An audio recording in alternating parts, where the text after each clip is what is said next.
Olá pessoal, sejam bem-vindos aqui ao nosso curso da OAB Semistérios.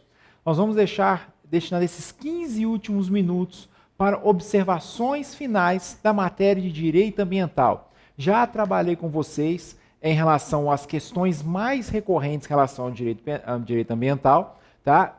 Cada prova, das últimas provas que nós tivemos da OAB, sempre foi recorrente cair duas questões que eu já expliquei para vocês. São bem latos, ou seja, podem cair qualquer tipo de matéria do direito ambiental. O que eu destinei para vocês aqui nesse encontro? Eu vou falar de uma súmula muito recente, tá? Em relação à matéria de direito ambiental. Essa súmula é vital que vocês saibam sobre ela. Vai cair ou nessa prova da OAB ou na próxima, não tenho a menor dúvida sobre isso.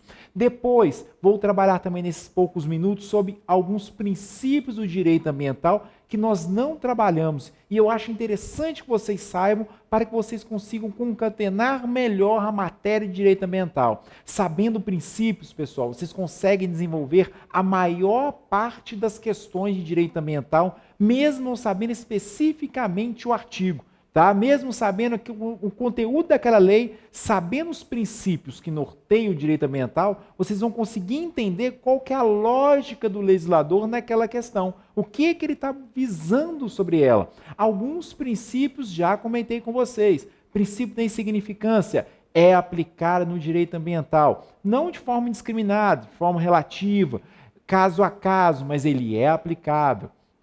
E princípio da propriedade. Tá? Falei com vocês como funciona o princípio da função social de cada propriedade, que é uma limitação desse direito de propriedade pela sua função social. Expliquei tanto a urbana quanto a rural.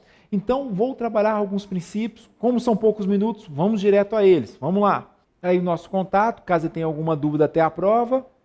E depois, princípios de direito ambiental.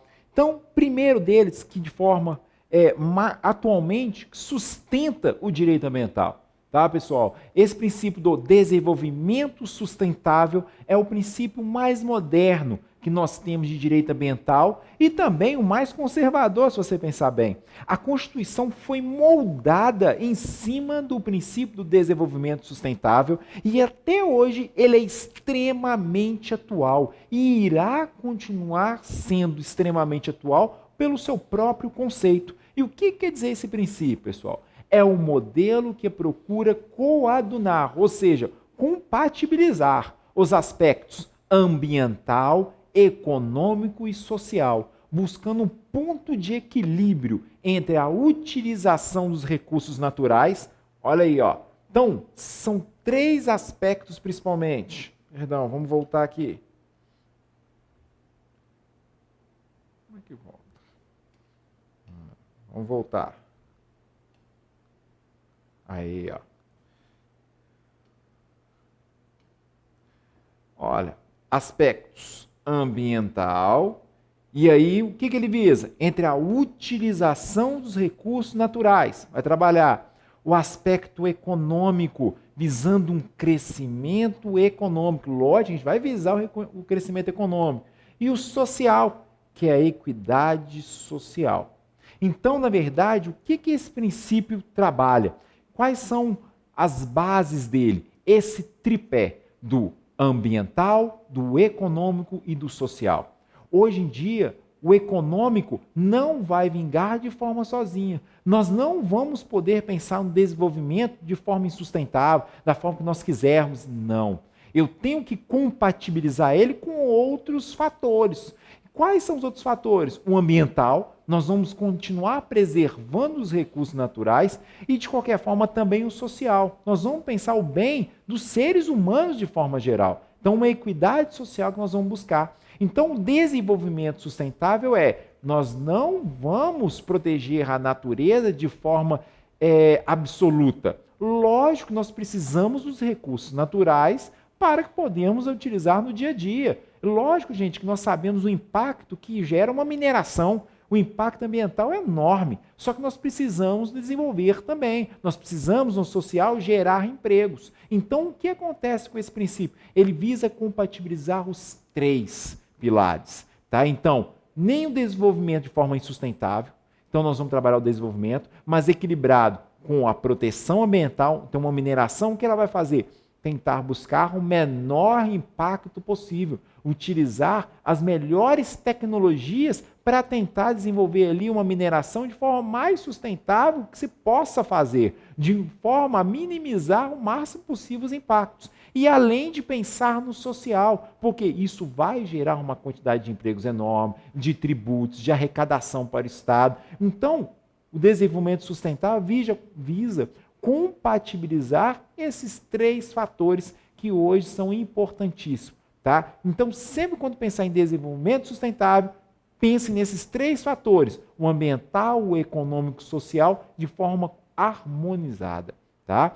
Além deles, vamos para o nosso próximo princípio, o usuário pagador estabelece que todos aqueles que se utilizarem de recursos naturais devem pagar por sua utilização, mesmo que não haja poluição. A ideia é de definição do valor econômico ao bem natural com o intuito de racionalizar o seu uso e evitar seu desperdício. O fato gerador é a mera utilização dos recursos, independentemente de dano ou ilicitude. O que acontece, pessoal? O usuário também irá pagar, tá? Apenas pelo quê? Pela utilização dos recursos naturais. Aquele que utilizar de recursos naturais. Pessoal, o princípio do usuário pagador não é punição, tá? O que acontece? Eu vou apenas usufruir daquele recurso natural, então é possível com que o ente estatal possa cobrar a utilização de uso desse bem, tá? Então, outorga de uso de água. Mineração sempre tem outorga de uso de água. Eles precisam, via de regra, utilizar uma grande quantidade de água. Muitas vezes essa água não vai ser nem mesmo poluída, tá? Alguma parte sim, mas alguma parte não. E mesmo assim eles vão pagar. Pagar por poluição, então? Não. Pagar pela própria utilização daquele recurso natural. E isso irá reverter, pessoal, para o bem-estar daquela própria natureza, no aspecto que o ente público irá reinvestir aquilo ali na preservação daquele local. Tá? Então, isso que visa o usuário pagador. Por quê? Se muitas vezes você não cobrar em cima daquele recurso natural, o ser humano, infelizmente, vai utilizar seu bel prazer, desperdiçando aquele bem natural. Então, o que se visa é, vamos taxar em cima disso pela utilização. Tá? Então, quando nós utilizamos o bem e somos cobrados, está exatamente em cima desse princípio, tá? Do usuário pagador. Além dele, vamos para mais princípios, são também igualmente relevantes. Agora sim, do poluidor pagador. Deve o poluidor responder pelos custos sociais da poluição causada por sua atividade impactante, devendo-se agregar esse valor ao custo produtivo da sua atividade. Ou seja, então a pessoa que está utilizando, que poluiu aquele ali, já deve colocar embutido no preço dos seus produtos uma eventual poluição. Então não vem me falar depois, eu não tinha arrecadação, não tinha dinheiro para pagar essa poluição que eu gerei. Não, você tem que ter condição econômica para utilizar aquele bem, numa eventual dano que você possa causar, você vai ter que ressarcir aquele ali, você vai ter que reparar aquele dano. Então isso é em cima do poluidor pagador. Então possui um viés tanto preventivo como repressivo. Ao mesmo tempo que promove o ressarcimento do dano ambiental, também então visa evitá-lo. É necessário que haja poluição para a sua incidência, então. Então, pessoal, princípio do poluidor pagador. Poluiu, vamos ter que reparar esse dano, vamos ter que arrumar aquele ali, ó, vamos ressarcir as pessoas que estão em volta e tentar reabilitar, reparar aquele meio ambiente ali. Tá? Então, o princípio do poluidor pagador, não me adianta a empresa falar, não tinha condição. Isso já tem que estar embutido dentro do preço final do seu produto. Um eventual dano natural, um eventual problema que você tiver, você já vai ter que ter condições para tentar reparar aquele ali. Tá? Então, além dele, vamos continuar. Princípio da proibição do retrocesso ecológico, do retrocesso ambiental, também dá. Tá? Sendo o meio ambiente ecologicamente equilibrado um direito fundamental, as garantias de proteção ambiental já conquistadas não podem retroagir. São inadmissíveis recuos de salvaguarda ambiental para níveis abaixo dos já positivados. A principal consequência deste princípio é obstar medidas legislativas e executivas que operem retrocesso em relação ao direito ambiental. Então, gente, o que esse princípio da proibição do retrocesso ambiental, do retrocesso ecológico prega? Olha, uma vez consolidado essa situação jurídica, essa situação fática, nós não podemos retroceder. Tá? É sempre em benefício da natureza a partir daquele momento. Da mesma forma que vocês pensam em direitos fundamentais, nós não podemos retroceder, a lógica é a mesma aqui. O que você já tem de garantias legislativas quanto à natureza, quanto à proteção ambiental, não podem retroceder. Sempre será uma garantia a mais, jamais retroceder. Tá? Então, isso significa esse princípio. Depois disso, pessoal, vamos lá. Inversão do ônus da prova. É com base no princípio da precaução que parte da doutrina sustenta a possibilidade de inversão do ônus da prova nas demandas ambientais, em que pese inexistir regra expressa nesse sentido, ao contrário do que acontece no direito do consumidor, tal tese foi recepcionada pelo STJ no segundo semestre de 2009, ou seja, já faz algum tempo que já está consolidado, pessoal. É a regra? Está lá na legislação o princípio da inversão da prova? Não. Mas é perfeitamente possível a aplicação da inversão da prova em alguns momentos. Quando o ente estatal não conseguir demonstrar, mas existir um prejuízo, é possível sim a inversão do ônus da prova.